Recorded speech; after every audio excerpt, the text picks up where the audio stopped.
Boa noite, irmãos. Que a paz de Jesus seja conosco. Para nós iniciarmos as atividades da noite, vamos orar.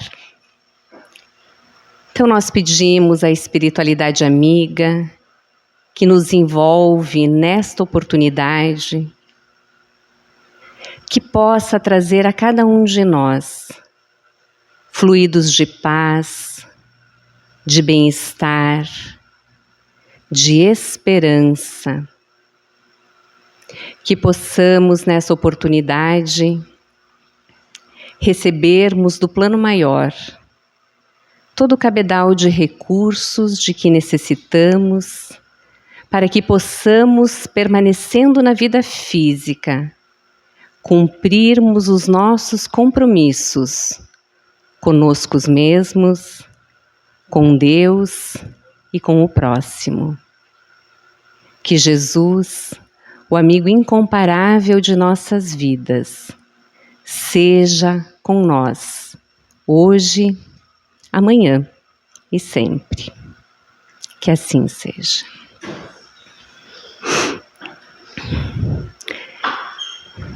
O tema da nossa conversa de hoje, ele pode parecer um tanto quanto espinhoso num primeiro momento.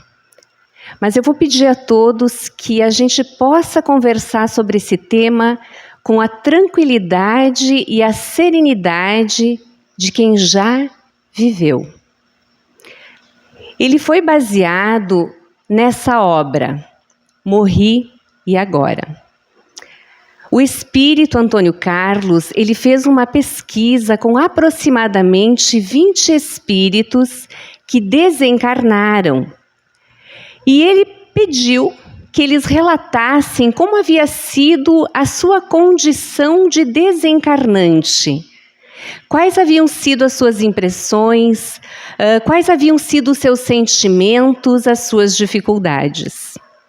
E o que chamou a atenção de Antônio Carlos foi que todos esses espíritos, ao final do relato, quando eles compreendiam que haviam morrido para a vida física, eles se faziam essa pergunta: ok, morri, e agora?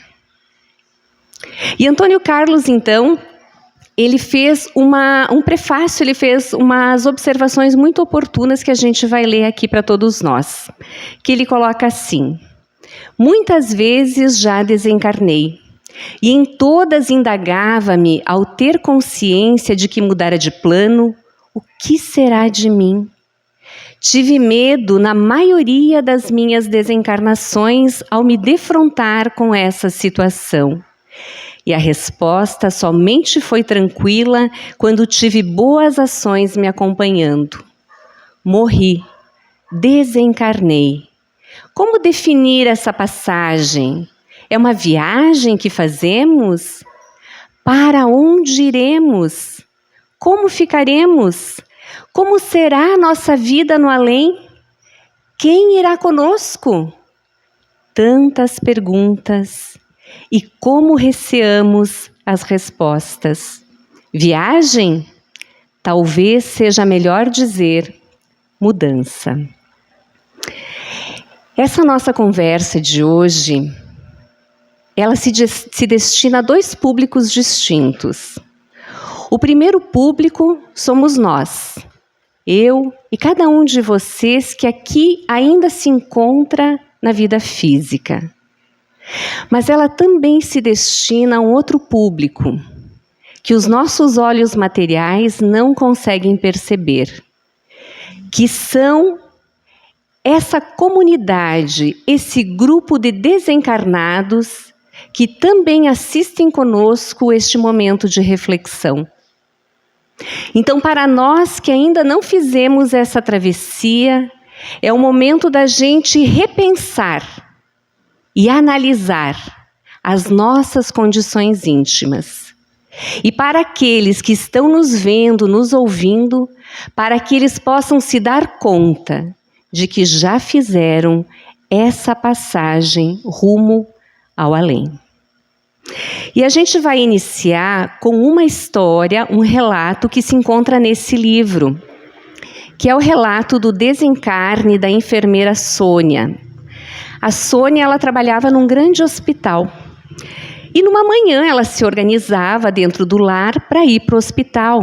Só que naqueles afazeres do lar, ela acabou perdendo a hora.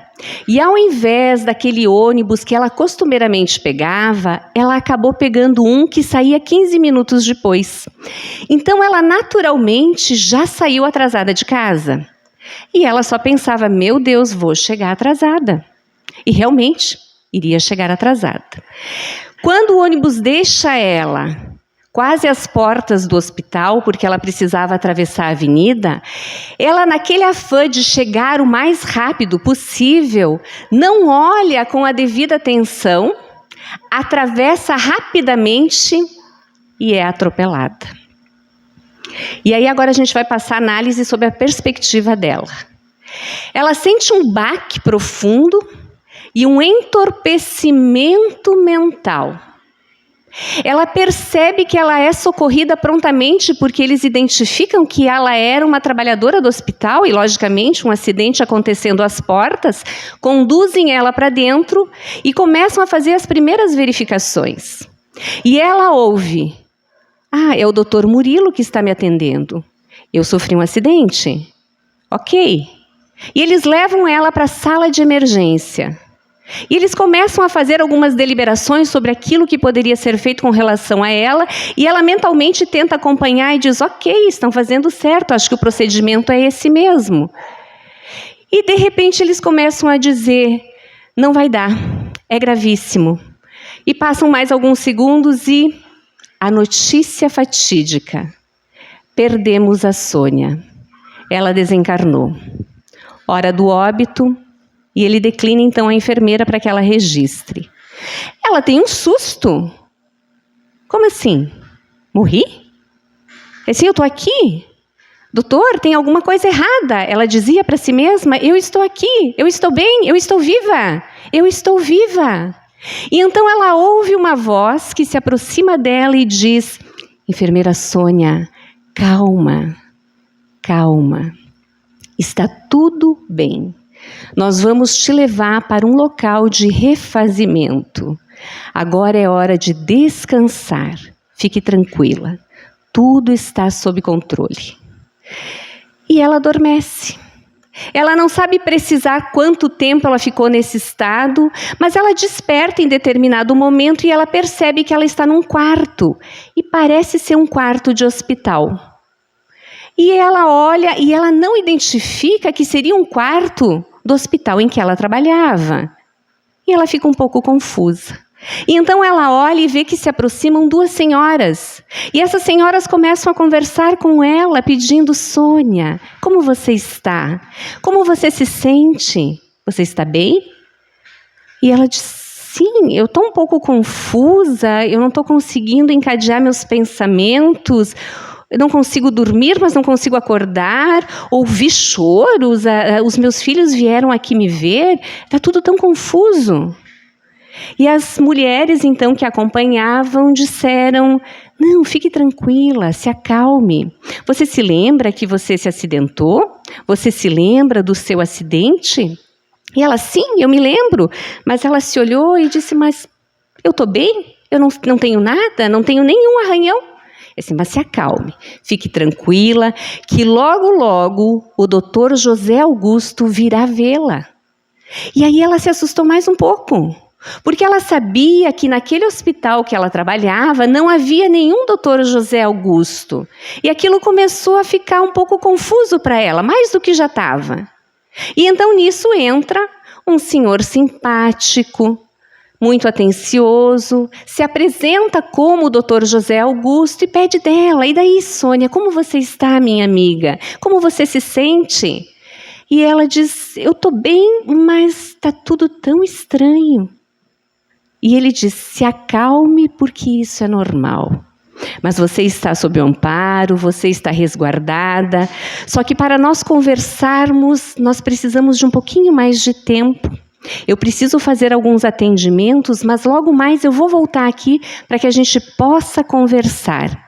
Por hora, eu preciso que você descanse um pouquinho mais, para que você se recomponha nas energias, para que quando eu voltar aqui nós possamos ter uma conversa importante. E ela então aqueceu, deitou-se, fez menção que ia dormir, e as senhoras então se afastaram do quarto e deixaram ela, porque achavam que ela ia dormir. Mas ela estava muito inquieta, e ela realmente não estava entendendo e não quis dar esse tempo que foi solicitado a ela para guardar, se refazer. Resolveu fazer uma investigação por conta própria. Levantou-se e começou a andar pelos corredores. E não conseguia identificar exatamente aquele hospital, era tão estranho aquele hospital. E aí então, quando ela se deu conta, começou uma saudade enorme, uma saudade muito grande do lar. E quando ela se percebeu, sem entender que mecanismo, que ferramenta foi utilizada, ela se encontrava no lar. Quando ela chegou, ela olhou e o lar estava diferente, estava meio bagunçado. E a primeira reação dela, como mãe e dona de casa, foi: meu Deus do céu, mas que bagunça é essa? Eu saio e eles não organizam a casa. E ela foi tentar pegar as coisas para colocar no lugar, só que as coisas não ficavam nas suas mãos. Ela não tinha controle sobre as coisas materiais, sobre as coisas físicas que ali estavam. E ela se assustou. Então ela sentou-se numa poltrona e lá ficou. Passaram-se algumas horas que ela não sabia precisar e chegaram os familiares. E ela então correu ao encontro deles e tentou conversar com eles. Mas um fenômeno curioso aconteceu. Ninguém ouvia ela. Ninguém dava atenção para ela. E ela ficou chocada com aquela reação. Ela pensou: meu Deus, eles estão bravos comigo porque eu fugi do hospital. E novamente, então, ela senta no cantinho e ali ela fica. Ela tem estágios de sono, de perturbação e permanece ali, naquele lar.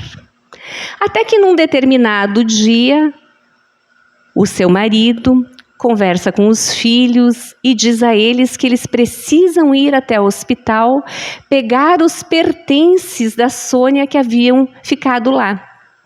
E que eles precisavam fazer essa retirada porque já fazia algum tempo e eles tinham que retirar naquele dia. E então ela ouve isso e pensa: ótimo, eu vou junto com eles até o hospital, porque se eles perceberem que eu estou voltando para o hospital, talvez eles falem comigo. Talvez eles não fiquem mais tão bravos. E aí ela foi no carro, junto com eles. Quando ela chegou no hospital, a família tomou um rumo e ela, ao invés de tomar esse rumo, tomou outro. E foi encontrada por aquelas duas senhoras que haviam estado com ela no início desse acontecimento.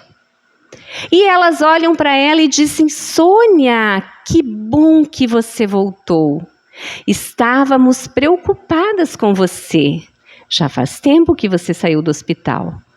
E ela, confusa, perturbada, perdida, ela diz: eu não estou entendendo absolutamente nada do que está acontecendo. E elas então conduzem Sônia para o quarto onde ela estava instalada anteriormente e vão conversar com ela, explicando a sua nova condição. E elas aproveitam esse momento em que Sônia viveu junto aos familiares e não foi percebida e foram explicando para ela a sua nova condição de desencarnada. E embora ela tivesse plena consciência de que ela estava viva, ela se via na mesma roupagem física que ela tinha vivido durante a vida física, não tinha mudado absolutamente nada. Ela sentia as mesmas coisas, os sentimentos eram os mesmos, os pensamentos também, mas ela não tinha mais a condição da comunicação com aqueles que aqui tinham ficado. Ela não era mais vista fisicamente. E aí então elas declinam todo esse aparato de informações.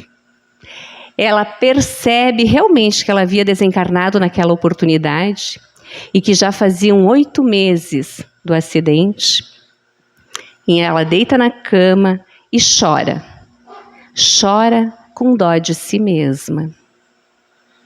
Chega então o Dr. José Augusto e diz: Sônia, Sônia querida, bom ânimo, Sônia. É necessário que você se recomponha, porque em breve eu preciso das tuas mãos, dos teus préstimos aqui no nosso hospital. E ela então pede: mas quem é o senhor? E ele diz: eu sou o fundador do hospital que você trabalhava quando em vida. E agora nós trabalhamos no hospital espiritual que atende os pacientes deste hospital físico.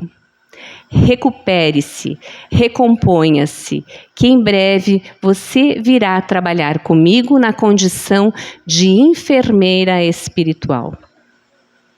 Vejam que coisa linda.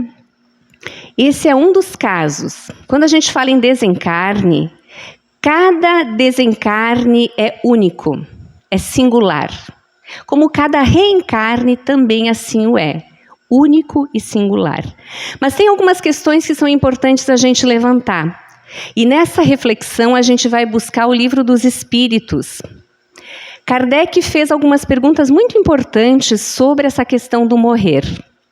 E uma delas é dolorosa a separação da alma e do corpo? Ou seja, morrer dói? E os espíritos vão dizer que não.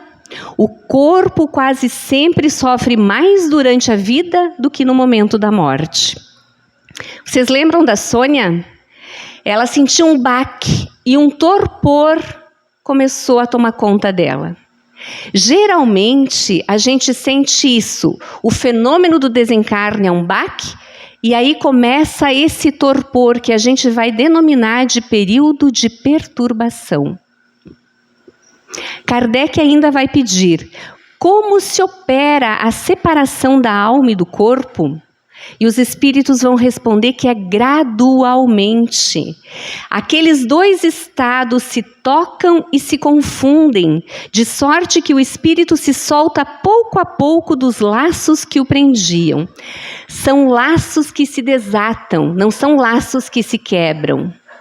Por isso que aqui a gente faz um adendo, faz uma parte na importância do velório. Da nossa compreensão de que naquele momento o espírito desencarnante pode ainda estar sendo desligado do corpo físico e que a nossa obrigação como criaturas ainda encarnadas é de vibrar, orar, emitir pensamentos bons, justos, nobres, para que a gente colabore com a espiritualidade no desligamento do espírito. Então, o que é esse estado de perturbação que a gente viu que a Sônia ficou por um tempo relativamente longo? Diz Kardec: por ocasião da morte, tudo a princípio é confuso. De algum tempo precisa a alma para entrar no conhecimento de si mesma. Ela se acha como que aturdida, no estado de uma pessoa que despertou de profundo sono e procura orientar-se sobre a sua situação. Por que a gente está trazendo essa informação? Porque nós ainda vamos passar por isso. Nós ainda vamos desencarnar nesta encarnação. E se a gente se perceber nesse estado de confusão mental, de entorpecimento, é importante que a gente se faça esse questionamento com lucidez. Eu lembro de algum evento que eu vivi agora há pouco, um acidente, uma dor forte no peito, algo me aconteceu que fisicamente pudesse me tirar da vida física? Essa confusão mental pode estar ligada com o meu desencarne? Parece que a gente não vai conseguir fazer isso, né? Mas a gente vai. A gente vai porque a gente já sabe. Se estivermos vivendo uma situação que está um pouco aleatória e diferente das nossas vivências habituais, tenhamos calma. Vejamos se estamos amparados, sejamos dóceis a essas mãos que estão nos amparando, para que nós possamos que, se adentramos ao plano maior, tenhamos a condição de sermos ajudados, sem trazer mais inconvenientes a essa passagem. Quanto tempo que vai demorar esse estado de perturbação? Ele é variável. Ele pode durar minutos, horas, dias, meses, anos até. A gente viu no caso da Sônia que o estado de perturbação durou 8 meses. Mas ele é variável conforme alguns fatores, alguns critérios que a gente aqui trabalhou apenas alguns. Por exemplo, a dimensão psíquica que se vivencia. O que quer dizer isso? Onde nós vivemos hoje? Espiritualmente. Qual é a sede do nosso espírito? Mentalmente falando, emocionalmente falando. Onde nós vivemos? E esse é um questionamento oportuno da gente se fazer. Naturalmente no meu dia a dia, em que estágio psíquico eu me encontro? E aí nós recordamos do caso do espírito Rodolfo. Ele foi convocado para a Segunda Grande Guerra. E ele era médico. E o pai dele, com o coração apertado, chamou ele para junto de si e disse: meu filho, você vai para a guerra na condição de médico. Jamais matar, jamais. Você vai lá para curar, para salvar, para ajudar. E ele então, abraçando-se ao velho pai, disse: pai, com certeza, o meu propósito no exercício da medicina sempre foi fazer o bem, salvar, curar, dar vida. Saiba, meu pai, que eu prefiro morrer a matar. Ele vai para a guerra, ele realmente faz um trabalho hercúleo dentro dessa vocação que ele tinha, que era de auxiliar outras dores. Na condição de médico, ele é incansável, até que num determinado dia, o general chama ele e lhe diz: hoje você precisa fazer parte do pelotão de fuzilamento. E ele diz: não, eu sou médico, eu vim aqui para ajudar, para salvar, eu não vou para o pelotão de fuzilamento. E ele diz: ou você vai para o pelotão, ou você será fuzilado pelo pelotão. E ele então balança a cabeça e diz: exatamente, fico com a segunda opção. Naquele dia, ele é colocado no paredão junto com outras criaturas. Desencarna e vai em espírito, morre, vai em espírito até a casa do pai. O pai consegue percebê-lo e tem um choque. Ele olha e diz: meu filho. E ele diz: pai, se acalme. Eu já me encontro na outra dimensão da vida. Eu vim aqui para te dizer que eu cumpri a minha promessa. Eu não matei, mas eu morri. Vejam que coisa linda. Desencarnou, não teve perturbação e foi comunicar ao pai que havia desencarnado. O tipo de vida que se levou. Como é que é a nossa vida? No que a gente gasta as horas? E aí a gente traz mais um caso da guerra. A Sheila, irmã Sheila, enfermeira, incansável, trabalhando na guerra, atendendo aflitos, atendendo dores, sempre devotada à causa do Cristo, amava Jesus como ninguém e servia em nome de Jesus o tempo todo. Não havia descanso para ela, incansável. E ela então, atendendo aos doentes, é alvejada num dos campos. Tem morte súbita. E os amigos espirituais então acorrem para retirar do corpo aquele fardo precioso que ali tinha vida física extinta. Nisso, Bezerra de Menezes se aproxima, pega ela nos braços e faz o chamado de luz que ecoa em seus ouvidos até hoje. Sheila, Sheila, desperta, Sheila. Quem conheceu Jesus não tem tempo para dormir. E ela levanta rutilante, recém-desencarnada, levanta rutilante, dona de si, e segue auxiliando as dores em espírito. E segue até hoje. E a gente vai vendo como os desencarnes podem ser diferentes de acordo com a nossa condição íntima. A forma de desencarne também tem muita relação com o tempo de perturbação que a gente vai precisar vivenciar. Por exemplo, mortes violentas, súbitas, que causam comoção. Geralmente, o espírito ele é preservado.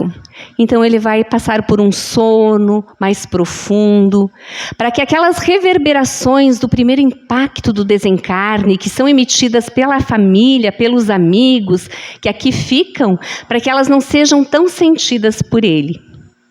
Nos casos de suicídio, as reverberações elas são mais intensas, porque aí há uma deliberação do espírito em sair da vida física. Quando a gente fala de suicídio, a gente precisa fazer considerações bem oportunas, e são considerações muito graves, e requerem um tempo específico só para a gente falar sobre essa questão do suicídio.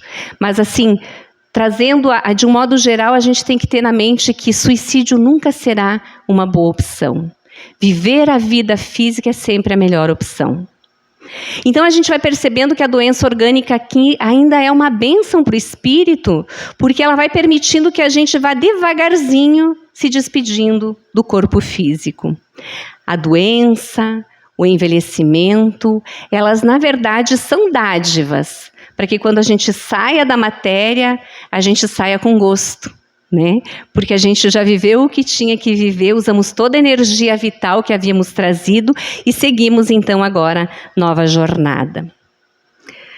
E Kardec vai perguntar assim: o conhecimento do Espiritismo exerce alguma influência sobre a duração mais ou menos longa da perturbação? Isso que a gente está fazendo aqui hoje é trazer à lume algum conhecimento espírita sobre isso. Isso é importante? Isso vai fazer diferença? Ele diz que sim, vai trazer uma influência muito grande para o espírito, porque a gente vai compreender o processo da morte. Mas o que é mais importante? A prática do bem e a consciência pura. O que é a consciência, meus irmãos? A consciência é o departamento do espírito. É onde estão escritos se nós cumprimos os nossos deveres, conosco, com o próximo e com Deus. Queremos ter um bom desencarne? Façamos essa análise. Hoje já tivemos um conhecimento prévio de como isso se processa. Como está a nossa prática no bem? E como está a nossa consciência? Essas vão ser as grandes ferramentas para que quando chegar o nosso momento, nós saiamos daqui serenos, tranquilos e seguros que fizemos uma caminhada justa e nobre. Para encerrar, no ano de 1979, após um processo de doença, desencarna Herculano Pires. Herculano Pires, um trabalhador espírita, devotado à causa do bem, incansável nas lides espíritas, era um trabalhador de Jesus. Ele estava doente, todos sabiam que ele estava doente, mas no finalzinho da tarde daquele dia 9, ele desencarna. Vejam bem, ano 1979, não tinha WhatsApp, não tinha como a gente comunicar de maneira imediata que o falecimento havia acontecido. Naquela noite, o grupo espírita no qual ele trabalhava fazia a reunião mediúnica habitual. Eles não sabiam que Herculano havia desencarnado. Herculano desencarna à tardinha e à noite vai ao grupo mediúnico e dá uma comunicação através dos médiuns. Vamos lê-la. Diz Herculano: família querida, vivi contigo dias felizes e amenos na experiência do lar. Agora prossegue a vida. Coragem e otimismo. Não quero pompas nem velas. Apenas a simplicidade do professor do interior em metrópole de céus e estrelas. Sustente em apoio vibratório a casa. Amparem o livro da codificação e eu, em espírito ou memória, ao lado dos amigos espirituais, convosco sempre estarei no apostolado de pregar e servir a doutrina dos espíritos como mestre de Lyon, fazendo uma referência a Kardec. Virgínia querida, mais esposa do que esposo fui. Já não tem falar, nem riso, nem seu poeta, mas que semblante triste o seu. Volte ao que era, tudo é vida, como o tempo na casa velha das noites de rima, doutrina, cozinha, lar. Amigos, não é confusão, é uma nova sensação de viver, sentir que já não sou mais corpo, mas alma. Que o Espírito de verdade ampare as novas luzes, a minha luz e a nossa luzinha que ajudaste a construir. No momento, adeus. Menos choro e mais café. Se há dificuldade de captar a escrita, imagine a de despertar aqui para dizer aos daí: sobrevivi. Já imaginaram recebermos uma comunicação assim, de um ente amado que precisa se despedir de nós pelo fenômeno da morte? Dia chegará que as comunicações com aqueles que amamos serão assim, mais intensas, mais contundentes, mais expressivas. Por hora, encerramos então com essa frase de Victor Hugo, que ele diz: o túmulo que sobre nós se fecha, abre o firmamento, e aquilo que pensamos ser o término é apenas o começo. Vamos orar. Divino amigo Jesus, mentores espirituais de nossa casa, nós agradecemos esse momento de encontro com o plano maior e pedimos à espiritualidade amiga que possa envolver-nos a todos nas vibrações pacificadas de harmonia e de equilíbrio. Que essas palavras que foram hoje trazidas a lume ao nosso conhecimento possam ser internalizadas com carinho para que nós tenhamos a condição de reavaliar as nossas vidas, mudando ou adaptando algumas rotas que estávamos vivendo. Pedimos aos bons amigos que tenhamos sempre a proteção e o amparo do plano maior, e que quando chegar o nosso momento derradeiro de retorno à casa maior, possamos estar amparados, possamos estar sob cuidados de mãos amigas, e que nosso período de perturbação possa ser bem pequeno, porque nós estamos cientes do que está acontecendo e também porque já aplicamos a prática do bem e a consciência pura nas nossas vidas.